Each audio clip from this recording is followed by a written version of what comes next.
नमस्कार. श्री स्वामी समर्थ सर्वांना. आजच्या व्हिडिओमध्ये तुम्हा सगळ्यांचे खूप खूप स्वागत आहे. स्वामी तुम्हा सगळ्यांना कायम सुखी ठेवो ही स्वामीचरणी प्रार्थना करते आणि आजच्या व्हिडिओला सुरुवात करते. तर आजचा व्हिडिओ असा आहे की आता उद्या आहे रविवार. तर रविवारी आहे संकष्टी चतुर्थी. तर संकष्टी चतुर्थी असल्यामुळे आपण आपल्या कोणत्याही इच्छा पूर्ण करण्यासाठी काही उपाय सेवा ह्या आपण करतच असतो. पण दररोज आपल्याला काही सेवा उपाय करणं शक्य होत नाही. त्यामुळे मग संकष्टी चतुर्थी असेल किंवा मग एकादशी असेल, हे जे इतर महत्त्वाचे दिवस आहेत तर त्या दिवशी आपण काही सेवा उपाय केले तर त्याचं फळ आपल्याला नक्की मिळतं.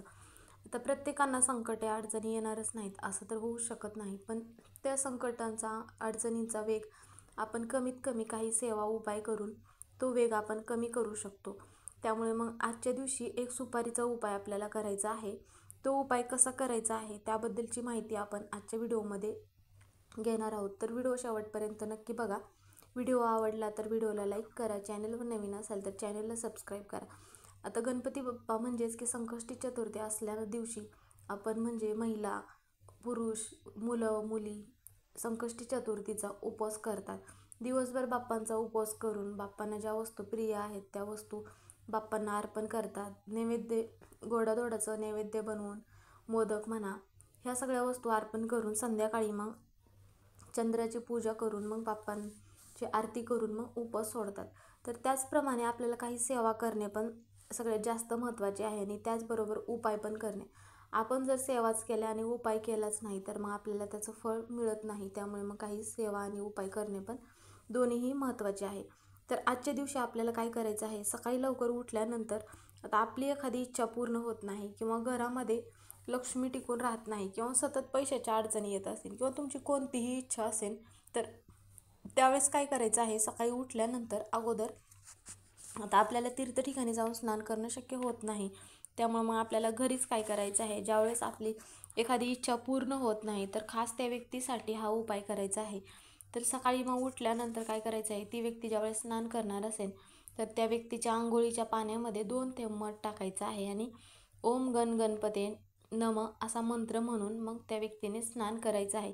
यामुळे काय होतं की आपल्याला तीर्थ ठिकाणी स्नान करण्याचं पण पुण्य आपल्याला लाभतं आणि नोकरीमध्ये, व्यवसायामध्ये म्हणा प्रगती होण्यास मदत होते. आणि त्याचप्रमाणे त्या व्यक्तीने मग काय करायचं आहे आजच्या दिवशी, तर तुम्हाला घरी जर शक्य होत नसेल तर तुम्ही बाहेर नोकरीसाठी जात असाल तिथे मग गणपती बाप्पाचं मध्येच मंदिर वगैरे असेल तर तुम्ही मंदिरात पण जाऊ शकता. मंदिरात जात असताना लाल जास्वंदीचं फूल घेऊन जायचं आहे, 21 दुर्वांची जुडी घेऊन जायची आहे. आता यापैकी तुम्हाला काही शक्य झालं नसेल तर तुम्ही मग जे लाल फूल आहे तर लाल फूल घेऊन जाऊ शकता किंवा मग दुर्वांची जुडी 21 दुर्वांची कोणतीही एक वस्तू तुम्हाला शक्य तर होणारच आहे. त्यामुळे मग कोणतीही एक वस्तू तुम्ही आवर्जून घेऊन जायचं आहे आणि बाप्पांचा आशीर्वाद घ्यायचा आहे आणि मंदिरात मग दर्शन घ्यायचं आहे बाप्पांचं आणि मग जी पण काही इच्छा आहे ती इच्छा गणपती बाप्पाच्या कानामध्ये सांगायची आहे. तर गणपती बाप्पाच्या कानामध्ये आपण इच्छा सांगत असताना अगोदर काय म्हणायचं आहे, ओम नमः शिवाय असा मंत्र म्हणायचा आहे. कारण की ओम नमः शिवाय का म्हणायचं आहे, कारण की महादेवाचा आदेश असतो म्हणून मग गणपती बाप्पा आपली कोणतीही कठीण इच्छा असेल तर ती इच्छा बाप्पा पूर्ण करतात. म्हणून मग अगोदर ओम नमः शिवाय म्हणायचं आहे आणि तुमची जी पण काही इच्छा असेल त्याबद्दल मग बाप्पांना सांगायची आहे आणि मग आशीर्वाद घ्यायचा आहे. तर तुम्हाला वेळ असेल तर तुम्ही बाप्पांच्या मंदिरामध्ये थोडा वेळ बसून ओम गण गणपती नमः असा मंत्र पण म्हणू शकता. तर हा जो उपाय आहे सुपारीचा, तर हा उपाय सकाळी करायचा आहे. आता जर तुम्हाला सकाळी करणं शक्य होत नसेल तर तुम्ही मग सायंकाळी पण हा उपाय करू शकता. त्यासाठी मग काय करायचं आहे, एक आपल्याला सुपारी घ्यायची आहे. आता जी फोटोमध्ये तुम्हाला दिसत आहे तशी सुपारी घेऊन यायची आहे. म्हणजे असं तुकडा वगैरे न घेता चांगली सुपारी घ्यायची आहे, अशी खराब वगैरे झालेली किंवा तुम्ही कोणत्या अगोदर पूजेमध्ये वापरलेली असेल तर असं न घेता एक चांगली सुपारी घ्यायची आहे, म्हणजेच की नवीन सुपारी घ्यायची आहे. आणि मग एक तामण घ्यायचं आहे आणि तामणामध्ये मग ती सुपारी ठेवायची आहे. सुपारीवरती अभिषेक करायचा आहे पाण्याने. अभिषेक करत असताना ओम गण गणपते नमः, ओम गण गणपते नमः असा मंत्र म्हणत मग अभिषेक करायचा आहे.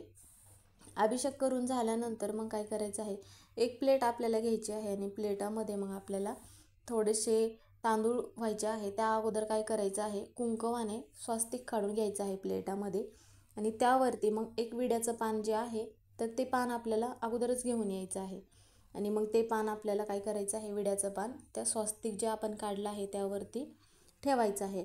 आणि विड्याच्या पानावरती थोडेसे अखंड तांदूळ ठेवायचे आहेत. तांदूळ पण असं चांगले घ्यायचे आहेत, तुटलेले वगैरे घ्यायचे नाही, म्हणजेच की आपण ज्याला अक्षदा म्हणतो. तर मग त्यावरती आपल्याला सुपारी ठेवायची आहे. आता सुपारीवरती हळदी कुंकू व्हायचं आहे आणि मग हळदी कुंकू वाहिल्यानंतर फूल वगैरे अर्पण करायची आहे. आणि तुमची जी पण काही इच्छा आहे त्याबद्दल मग गणपती बाप्पाला प्रार्थना करायची आहे. त्या घरामध्ये मनापाईसाठी कोण राहत नाही, किंवा तुम्ही एखादा व्यवसाय करत आहात त्यामध्ये यश मिळत नाही, किंवा घरामध्ये मुलांबद्दल काही इच्छा आहे तुमची, किंवा तुमच्या घरात अजून काही अडचणी असतील, जी कोणती पण इच्छा असेल त्याबद्दल गणपती बाप्पांना प्रार्थना करायची आहे. बाप्पांचा आशीर्वाद घ्यायचा आहे आणि मग 21 वेळा अथर्व शीर्ष म्हणायचं आहे. आता जर तुम्हाला 21 वेळा अथर्व शीर्ष म्हणणं शक्य होत नसेल तर तुम्ही ओम गण गणपते नमः असा पण मंत्र म्हणू शकता, किंवा याच्या व्यतिरिक्त तुम्ही मोबाईलवर लावून श्रवण केलात तरीही चालेल. आणि मग ज्यावेळेस आपण जे सुपारीच्या खाली तांदूळ ठेवणार आहे ते तांदूळ पण आपल्याला 21च तांदूळ घ्यायचे आहे. आणि म्हणजेच की ते तांदूळ काय करायचं आहे, ते सुपारीच्या खाली ठेवायचे आहेत. आणि मग नंतर काय करायचं आहे, ती जी सुपारी आहे तर ती सुपारी आणि विड्याचं पान दिवसभर तिथेच ठेवायची आहे. म्हणजे अशी न ठेवता एक देवघरामधलंच वस्त्र आपल्याला घ्यायचं आहे आणि त्याची पोटली बनवायची आहे. आणि मग ती पोटली दिवसभर तिथे म्हणजे म्हणजे रविवारी दिवस सकाळी उपाय केलात तर दिवसभर ठेवायची आहे आणि मग संध्याकाळी तिथून उचलायची आहे. आणि जर तुम्ही संध्याकाळी हा उपाय केलात म्हणजेच की 6च्या नंतर, तर तुम्ही रात्रभर तिथे ठेवायची आहे आणि मग दुसऱ्या दिवशी उचलायची आहे तिथून. आणि ती उचलल्यानंतर मग काय करायचं आहे, ज्यावेळेस आपल्याला महत्त्वाच्या कामासाठी जायचं असेल तर त्यावेळेस मग तुम्ही ती पोटली सोबत घेऊन जाऊ शकता, किंवा मग तुम्हाला जर घरामध्ये ठेवायचं असेल तर तिजोरीमध्ये पण तुम्ही तिजोरीमध्ये पण ठेवू शकता. आणि मग ज्यावेळेस तुम्ही बाहेर घेऊन जाल तर घरी घेऊन आल्यानंतर परत मग तिजोरीमध्येच ती सुपारी ठेवायची आहे. तर यामुळे काय होतं की आपल्या ज्या पण काही इच्छा आहेत त्या इच्छा गणपती बाप्पा पूर्ण करतात. आणि घरामध्ये जर पैसा टिकून राहत नसेल तर मग पैसा टिकून राहण्यास पण मदत होते. त्याचप्रमाणे आजच्या दिवशी गणपती बाप्पाच्या मंदिरात मग तुम्हाला जाणं शक्य होत असेल तर आवर्जून जायचं आहे. आणि बाप्पांना ज्या पण काय वस्तू अर्पण करायच्या आहेत, आवडीच्या लाल जास्वंदीचं फूल, 21 दुर्वांची जुडी, तर ह्या तुम्हाला शक्य होत नसेल तर कमीत कमी घरी तरी तुम्ही घरच्या घरी तरी तुमची जी मुलं आहेत, लहान असो किंवा मोठी मुलं असो, तर त्या मुलांकडून बाप्पांना 21 दुर्वांची जुडी अर्पण करायला सांगायचं आहे. लाल जास्वंदाचं फूल अर्पण करायला सांगायचं आहे. यामुळे काय होतं, मुलांच्या अभ्यासात प्रगती होते, नोकरीमध्ये यश मिळते, कारण की गणपती बाप्पा हे विद्येचे, ज्ञानाचे देवता मानले जातात. त्यामुळे मग मुलांची अभ्यासामध्ये प्रगती होण्यास मदत होते. त्यामुळे मग आजच्या दिवशी तुमच्या मुलांना म्हणा किंवा तुम्हाला मंदिरात जाणं शक्य होत नसेल तर कमीत कमी तुम्ही घरी तरी बाप्पांना ह्या ज्या वस्तू आहेत तर ह्या सगळ्या वस्तू अर्पण करायच्या आहेत. आणि बाप्पांची ही जी सेवा आहे ही सेवा मग तुम्ही करायची आहे आणि तुमच्या मुलांकडून पण करून घ्यायची आहे. तर आजचा व्हिडिओ हा इथेच संपला. व्हिडिओ कसा वाटला कमेंट करून नक्की सांगा. व्हिडिओ पूर्ण बघितल्याबद्दल धन्यवाद.